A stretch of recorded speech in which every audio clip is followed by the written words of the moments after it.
Akẹ́kọ̀ọ́ Fasiti Kwasu yìí gbẹ̀mí ara rẹ̀, èyí lohun tó fà á. Rashidatu Shitu, òrékelẹ́wà akẹ́kọ̀ọ́ iléèwé Fasiti ìpínlẹ̀ Kwara, Kwara State University tó wà ní Màlété níjọba ìbílẹ̀ Mòrò nípínlẹ̀ Kwara, gbé májèlé jẹ nínú hósítẹ́ẹ̀lì rẹ̀, ó sì kú lójú ẹsẹ̀ kó tó di pé wọ́n gbé e délé ìwòsàn níbi tí wọ́n ti fìdí ẹ̀ múlẹ̀ pé ó ti kú. Aláròyé gbọ́ pé ìṣẹ̀lẹ̀ láabi ọ̀hún wáyé lọ́jọ́ àbámẹ́ta sátidé ọjọ́ 10 oṣù kejì ọdún 2024 yìí, níbi tí akẹ́kọ̀ọ́ tó wà nípele àṣekágbá 400 level ọ̀hún, Rashidatu Shitu, ti lọ gbé májèlé jẹ látàrí pé kò ṣe dáadáa tó níbi ètò ẹ̀kọ́ rẹ̀. Ó ro gbogbo ẹ̀pin ló bá pa ara rẹ̀ dànù.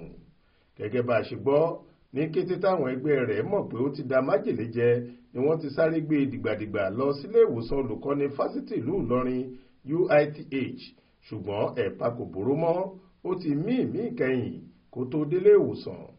Àwọn ẹgbẹ́ olóògbé ọ̀hún sọ pé Rashidatu ti sọ ṣáájú pé òun ní ìṣòro nípa ètò ẹ̀kọ́ òun níléèwé náà, ṣùgbọ́n nígbà tó yá ló pariwo pé ara ń ni òun tó sì ń jẹ ìrora.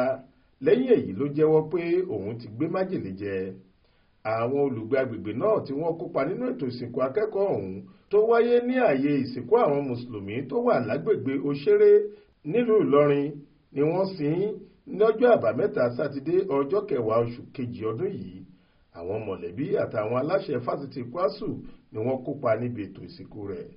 Adarí ẹ̀ka ìròyìn ní Fasiti Kwasu, ọ̀mọ̀wé Saidat Aliyu, sọ pé òun kò tíì gbọ́ nípa ìṣẹ̀lẹ̀ náà, ṣùgbọ́n tóun bá ti ṣèwádìí òun yóò fi tó àwọn oníròyìn létí. Ibrahim Alágúnmu ló ṣàkójọ ìròyìn yìí fún iléeṣẹ́ tẹlifíṣàn Aláròyé online. Faith Adébọ́lá ló kà á sétí ìgbọ́ yín.